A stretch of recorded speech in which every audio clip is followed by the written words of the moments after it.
जी दोस्तों, अब मैं आपको 2-3 एग्जांपल्स जल्दी दिखाऊंगा RSI प्लस 50 मूविंग एवरेज, ताकि आप देख सकें कि वर्क फ्लो में इसको कैसे सर्च करते हैं। तो मैंने अपने पास यहाँ पर कुछ स्वीडिश कंपनीज़ के एड्स शेयर्स ऐड किए हुए हैं, और मेरा कलरिंग सिस्टम ये है कि जो ग्रीन हैं ये वो हैं जिनमें मैंने ट्रेड इस वक्त ओपन की हुई है, जो येलो हैं वो हैं जो मेरी किसी ना किसी स्ट्रैटेजी की कंडीशंस को कंप्लीट करने वाले हैं। फॉर एग्जांपल हम इसको खोल के देखते हैं, और इधर वो कह रहा है कि जी ये मेरी सपोर्ट एंड रेजिस्टेंस, हम इस कोर्स में सपोर्ट एंड रेजिस्टेंस स्ट्रैटेजी को नहीं करेंगे, हम आगे चलते हैं। और यहाँ पर ये एक शेयर है, हम वीकली में जाके इसको टेस्ट करते हैं कि क्या ये शेयर मेरी weekly RSI plus 50 moving average वाली स्ट्रैटेजी को फुलफिल करता है या नहीं। तो हम जाके देखते हैं कि जी वीकली में 50 मूविंग एवरेज को हम अगर ऑन करते हैं तो मूविंग एवरेज तो भाई अप ट्रेंड में है, तो मूविंग एवरेज तो अप ट्रेंड में है। अब हमने क्या करना है, हमने डेली के ऊपर मूव होना है, मूविंग एवरेज बंद कर देनी है और सिर्फ RSI पे फोकस करना है। तो यहाँ पर RSI नीचे आई थी, लेकिन उसके बाद अभी ये नीचे आ रही है, तो मैंने वेट करना है कि ये RSI जब इस वाली ये RSI गिरते गिरते जब अगर यहाँ से जब सपोर्ट लेके और यहाँ से जब सपोर्ट लेके ऊपर जाएगी तो फिर मैंने इसमें एंट्री करनी है। फॉर एग्ज़ाम्पल हम एक एग्ज़ाम्पल देखते हैं कि पीछे कहीं पे इसने सपोर्ट ली है जी, यहाँ पर इसने सपोर्ट ली थी, तो ये एंट्री बनती थी, लेकिन कोई बहुत लंबी चौड़ी नहीं, यहाँ पर तकरीबन आपको ये साइडवेज चलती रही मार्केट। फिर हम देखते हैं कि यहाँ पर ये देखें नीचे से RSI से होती हुई ऊपर आई थी, तो यहाँ पर आपकी एंट्री बनती थी। हम इधर से डाटा को कट करते हैं, लेट्स से हम कहते हैं कि जी यहाँ पर लेट्स से आपने जाकर देखा कि आपकी मूविंग एवरेज अप ट्रेंड में है और अब RSI बिल्कुल नीचे गई हुई है, इसका मतलब है इसने ऊपर आना है। तो इसको आप किसी तरह से अपने पास एक सिस्टम बना के रखें, ताकि आप डेली इवनिंग में बैठ के अपनी 2-3 स्ट्रैटेजीज़ को टेस्ट करें अपने शेयर्स के ऊपर, ठीक है।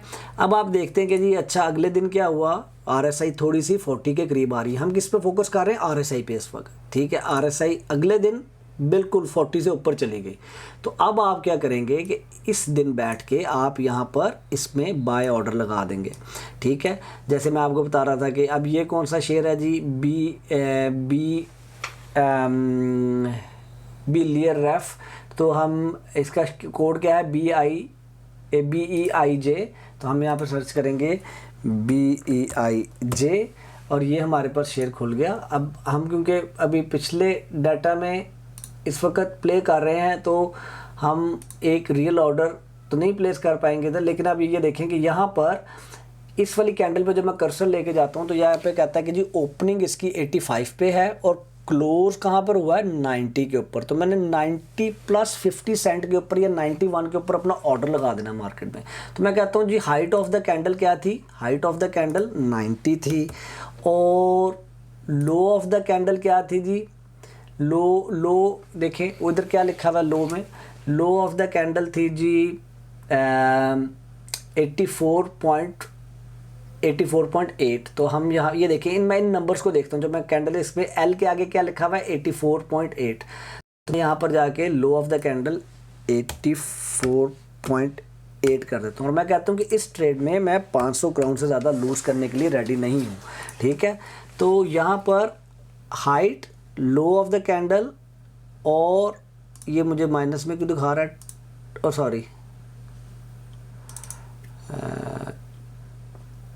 और सॉरी स्टॉप लॉस जो सा है वो अभी हमने एंटर नहीं किया। तो इसका जो लो ऑफ द कैंडल और स्टॉप लॉस बेसिकली यही होना चाहिए, लो ऑफ द कैंडल आपका, ठीक है। तो अब आपको जो height of the stop loss है वो क्या है, height of the stop loss basically this minus this, ठीक है। आपने जितने में बाय किया दिस माइनस दिस, ये आपका स्टॉप लॉस है ना, तो इसकी जो हाइट है वो आपके स्टॉप लॉस की वो बन गई 5.7। अब हम क्या कर रहे हैं, 1:2 रेशो हम लोग फॉलो कर रहे थे, 1:2 रेशो हमने अभी फॉलो करनी है, ठीक है। तो वो ये कहता है कि आपने 90 का ख़रीदा है, 101 का हो तो बेच देना, ठीक है, क्योंकि आपकी स्टॉप लॉस की हाइट है 5.7, इसको मल्टीप्लाई किया 2 से और इसमें 90.5 में इसको ऐड किया तो आपका टारगेट आ गया। अब टारगेट क्या था जी, 101। तो अब हम जाके इसमें देखते हैं क्या हमारा टारगेट अचीव हुआ।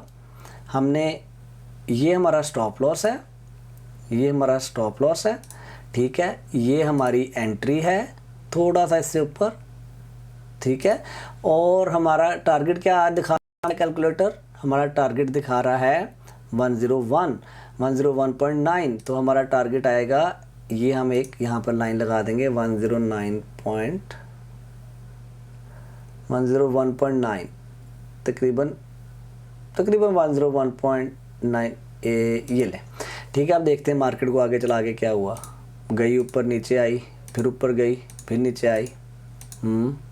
अब RSI को देखें नीचे कैसे मूव हो रही है, RSI साइडवेज चलना शुरू हो गई है, ठीक है। तो अभी कितने दिन हो गए हमें इस ट्रेड में, हम यहाँ पर एंटर हुए थे ना, 1 2 3 4 5 6 7 8 दिन हो गए हैं अभी तक, ठीक है। ये हर कैंडल एक दिन को शो कर रही, क्यों, क्योंकि हम डेली के चार्ट को खोला हुआ है, आगे चल रहे हैं भाई। ये तो बहुत साइडवेज चली, हमारा टारगेट अचीव हुआ नहीं हुआ, ओ यहाँ पर हमारा टारगेट अचीव हुआ, तो यहाँ पर हम एंटर हुए थे 1 2 3 4 5 6 7 8 9 10 11 12 13 14 15 16 17 18 19 20 21 22 23 दिनों के बाद जाके हम अपनी इस ट्रेड में कामयाब हुए हैं। तो तकरीबन हमें 3 हफ्ते लगे हमारा ये प्रॉफिट कमाने में। हम अगली एक आधी और एग्जांपल देख लेते हैं कि, और ये मैं आपको क्या सिखा रहा हूँ, आपको मैं स्विंग ट्रेडिंग सिखा रहा हूँ। क्या सीख रहे हैं हम लोग, स्विंग ट्रेडिंग सीख रहे हैं। अच्छा जी, यहाँ पर हम जाते हैं जी वीकली चार्ट पे जाके देखते हैं, अपनी मूविंग एवरेज ऑन करते हैं। मूविंग एवरेज हमारी चल रही है, हाँ जी मूविंग एवरेज चल रही है, अप ट्रेंड में है। अब हम डेली में चले जाते हैं और मूविंग एवरेज को बंद कर देते हैं और हम देखते हैं कि क्या हमारी RSI ने सपोर्ट ली है। नहीं, हमारी RSI ने सपोर्ट नहीं ली, we will not do this trade. हम आगे चलते हैं, आगे जाके हम अगले शेयर में देखते हैं कि जी हमारे पास वीकली मूविंग एवरेज किस में चल रही है भाई, ये तो डाउन ट्रेंड में है, ये देखें ये तो नीचे गिर रही है, डाउन ट्रेंड में हमने ट्रेड नहीं करनी। अगले शेयर में चलते हैं, आगे जाके देखते हैं जी ये वीकली के अंदर हमारी मूविंग एवरेज तो अप ट्रेंड में है, ठीक है जी। अब हम मूविंग एवरेज को बंद कर देते हैं और डेली चार्ट में चले जाते हैं। हमने किस पे फोकस करना है, सिर्फ RSI पे। गुड यार, ये एक अच्छी एंट्री है, इस पे तो हम मुझे रियल ट्रेड करनी पड़ेगी। वो क्यों, देखें मेरी RSI से बस सपोर्ट लेने वाली है। तो अब मैंने क्या किया, इसको उठा के अपने पास लिस्ट में ऊपर ले आया और इसको मैंने येलो कलर कर दिया। मैंने खुद से रखी हुई अपनी, आप अपनी मर्जी से कर सकते। अब मैंने क्या करना है, मैंने बेसिकली इसमें एंट्री करनी है। ये मेरी इस स्ट्रैटेजी के मुताबिक एक अच्छी एंट्री दे सकती है मुझे, ठीक है, कि मैं यहाँ पर एंटर करूँ जब ये लाइन 40 से ऊपर आ जाए, ठीक है। तब मैंने आज नहीं एंट्री करनी, मैं एक दिन शायद वेट करूं या आज शाम को, क्योंकि अभी मार्केट बंद नहीं हुई, तो मैं आज शाम को बैठ के देखूं कि यार ओके, ये अगर तो प्राइस इसकी इससे ऊपर आ जाती है तो फिर मैं इसमें एंट्री करूंगा। और एंट्री क्या बनेगी, फॉर एग्जांपल जहां पर थोड़ी सी प्राइस ऊपर आती है तो मेरी एंट्री उस कैंडल की लो पे स्टॉप लॉस, उस कैंडल की ऊपर से ऐड करके 50 सेंट्स और ऐड कर दें, वो मेरा बाय ऑर्डर। और मेरा जो टारगेट होगा वो क्या होगा, स्टॉप लॉस की जो हाइट है मल्टीप्लाई बाय 2 और उसमें मैं ऐड कर दूंगा अपने टारगेट में, ठीक है। तो बेसिकली क्या है, यहाँ पर अगर मैं इस कैंडल में भी ऐड होता हूँ तो ये मेरा स्टॉप लॉस है। और सॉरी, यहाँ पे इसको नीचे ले आओ, इसको थोड़ा सा बड़ा कर दो भाई, ठीक है। और ये देखें, और यहाँ पर मेरे पास यहाँ पर स्टॉप, ये यहाँ पर बाय में कर लेता हूँ दिस प्लस वो 50 सेंट्स, ये क्योंकि सिर्फ 2 रुपये का, तो इसमें 50 सेंट्स नहीं ऐड करने, इसमें आपने 10 सेंट्स ऐड करने हैं। तो जितना छोटी प्राइस होती जाएगी शेयर की उतना ही कम ऐड करके आप ऐड करेंगे ना।